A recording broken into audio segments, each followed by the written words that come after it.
Alright, so this is a bit of a different one. Those that know me know that my taste in automobiles is peculiar at best. I have a huge passion for the unliked, kind of the base models of the world, things that other people don't really fantasize about and enjoy in the vehicle world. That's usually what I go for. Now, I'm not trying to showcase that no one else has the same vehicle taste as me. I'm just trying to showcase that it's a little bit peculiar. To be entirely honest with you, those that know me well and those that follow small bike stuff will realize that I have had no four-wheel vehicle for about 2 years now. I sold my car that I had that I used for a daily commuter in order to force myself to daily commute on a motorcycle, and that was awesome, but it's been about 2 years and I'm a bit sick of it. Now, I'm not sick of riding the bike. I love riding the bike, but it gets a little bit cold in winter in New Zealand. My full-time job means I have to take a lot of gear with me all the time as well. Now, that's not to say I haven't driven at all. I've got a really good group of people around me and there's always been a vehicle available if I need to use it. But in the recent weeks, desire for a four-wheel vehicle has returned with a vengeance, and I'm super keen on a Suzuki Solio. Look, we'll get into why I like the Suzuki Solio shortly, but for now, let's have a bit of a chat about my vehicle history. Alright, so I started on a 50cc scooter, a purple or maroon Suzuki SJ50 50cc scooter, and that was pretty fun. But then I got a four-wheel vehicle, and here's my list of four-wheel vehicles. I had a Nissan Sentra S liftback, 1.4 litre. I had a 90s Ford Telstar wagon that was actually four-wheel drive, which is wild, 2 litre 5-speed manual. I had a 90s Nissan Bluebird sedan, 5-speed manual with an SR20DE, non-turbo, but that did some mad front-wheel drive skids. Arguably the nicest car I've had, but probably the one that caused me the most issues. My 96 Mercedes S320, W140 class, had double glazed windows, supposedly bulletproof, the doors sucked themselves closed. That was a really cool car, but my gosh, I could not afford to run that thing. I also had a 96 Toyota Celica, and it had a 3SGE 2-litre engine. Now, at that point, I sold that car because I went and moved to Thailand, and in Thailand, I was only there for 2 years, but here's my list of vehicles that I rode or drove while I was in Thailand in just 2 years. I had a Honda Dream 125, a Honda Click 110, I had a Honda Airblade 110, I had a Honda PCX 150 first edition that I rode for a while, but it wasn't mine, it belonged to my boss, but I still rode that for quite a long time, so I'm going to count it. I had a Honda Zuma X 110 that I bought myself. I eventually got a Honda C70 Super Cub Custom, which is actually on my personal YouTube channel, which doesn't really have any videos on it, with over like 500,000 views. I'll show that now. Honda Dream 100, Honda PCX 150 that was newish at the time, 2015. Also a Daihatsu Atrai, which was a little minivan 1.3 litre automatic column change bench seat, remember that thought, and that thing actually ran on LPG, which was wild. And then I came back to New Zealand and I drove a Toyota Celica 1.8, I drove a Toyota BB that got ridden off within 2 weeks, and that was my favourite car. It was a little toaster box and I loved it. I then drove a Toyota Spacio, which kind of taught me the humility about vehicles that I needed to learn, that I don't need anything flash or exciting to accentuate my personality.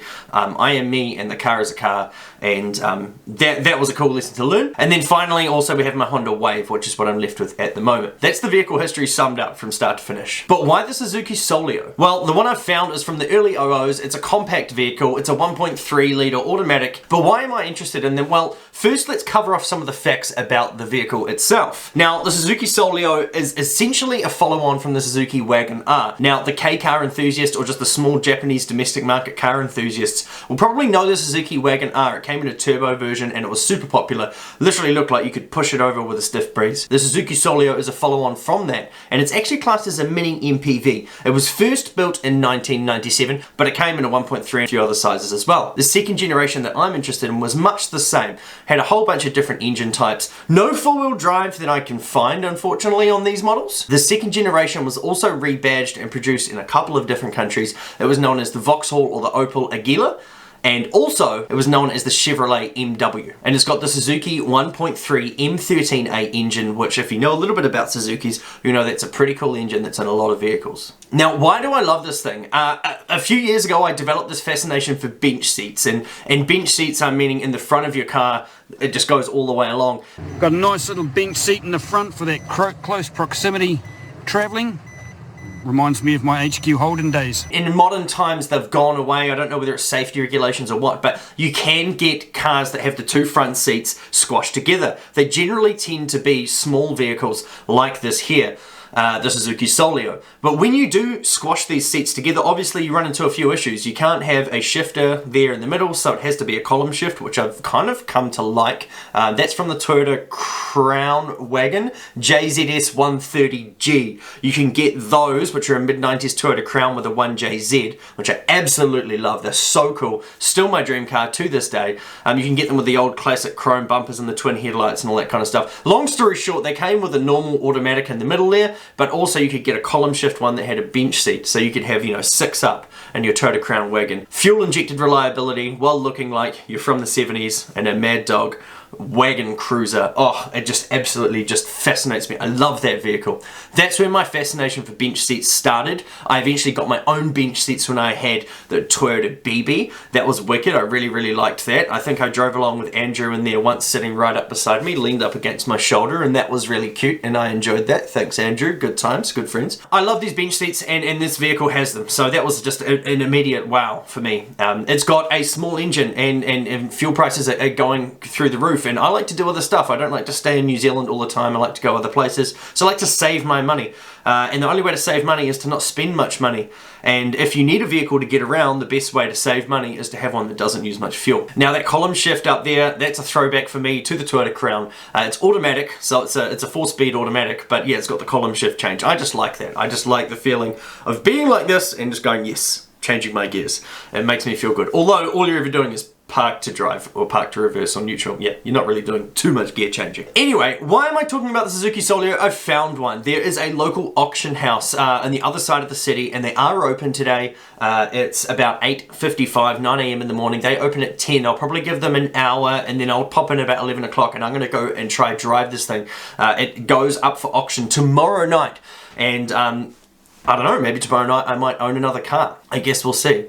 Now, I have had a look online, and there's quite a few of them available. There is quite a few on Facebook Marketplace, which is a common place for vehicle selling here. So we'll go and check this one out, see if that actually stacks up to my expectations that I've created in my heart, and we'll take it for a little bit of a test drive if they let us. They're usually pretty good with that. So let's go and check out the Suzuki Solio. Okay, so this is the Suzuki Solio on Trade Me, which is a trade and exchange website that this auction house Turners, which I'm not sponsored by, no affiliation whatsoever. I haven't even told them I'm filming this. I just want to look at the car.